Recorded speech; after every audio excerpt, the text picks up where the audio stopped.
হ্যাঁ, আমি খুব বড় অপরাধ করেছি যে আমি বিবাহিত হয়েও কোনো এক অবিবাহিত ছেলের মায়ায় পড়েছি। আমার অপরাধ হয়েছে যে আমি নতুন করে বাঁচার আশা খুঁজতে গেছি। আমি তো ভুলেই গেছিলাম যে একটা বিবাহিত মেয়ের প্রতি একটা স্ট্যাম্প মারা থাকে যে তোমার বিয়ে হয়ে গেছে, মন খুলে হাসতে পাবে না, তুমি নতুন করে বাঁচতে পাবে না, তুমি নতুন করে কাউকে ভালোবেসে নিজের জীবনের স্বাধীনতা খুঁজতে পাবে না।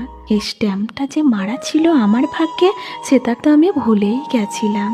আমি বিবাহিত, তাই আমার ভাগ্যে স্ট্যাম্প মারা হয়েছে।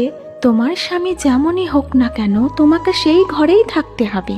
তাতে তোমার স্বামী তোমাকে দিনরাত নির্যাতন করবে, তবুও তোমাকে স্বামীর ঘরে থাকতে হবে। স্বামী তোমাকে ভালোবাসবে না, দিনের পর দিন তোমাকে অবহেলা করবে, তবুও তোমাকে সেই অবহেলা সহ করতে হবে। তোমার মুখের হাসি কেড়ে নিয়ে তোমাকে উপহার হিসাবে চোখের জল দিবে, তবু সেই চোখের জল নিয়ে তোমাকে জীবন কাটাতে হবে। তবুও তুমি নতুন করে বাঁচতে পারবে না। দরকার পড়লে সেই স্বামীর ঘরেই তুমি নিজের জীবনটা শেষ করে দাও, তবুও তুমি নতুন করে বাঁচতে পারবে না। তুমি যদি নিজের স্বাধীনতা খুঁজতে যাও, কাউকে যদি ভালোবেসে আপন করতে যাও, তো আমরা কিছু বুঝবো না, তোমার প্রতি অভিযোগ ফেলবো তুমি একটা চরিত্রহীন মেয়ে, স্বামীর সংসার ফেলে তুমি দ্বিতীয় পুরুষের মায়ায় পড়েছো। এইভাবেই স্ট্যাম্প মারা আছে যে হয়তো আমি বিবাহিত।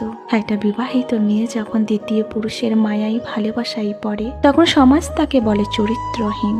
কিন্তু কেউ তার মনের কষ্টটা বোঝার চেষ্টা করে না, কেউ একটাবার উপলব্ধি করে দেখে না যে ওই মেয়েটার জীবনে কতটা কষ্ট আছে। সে স্বামীর ভালোবাসা পেয়ে আজও সুখে ছিল, চার দেয়ালের মাঝে কি হচ্ছে কেউ জানে না। তবুও মানুষ অজান্তে কত কথা বলে দেয় একটা বিবাহিত মেয়েদের উপরে। কেন?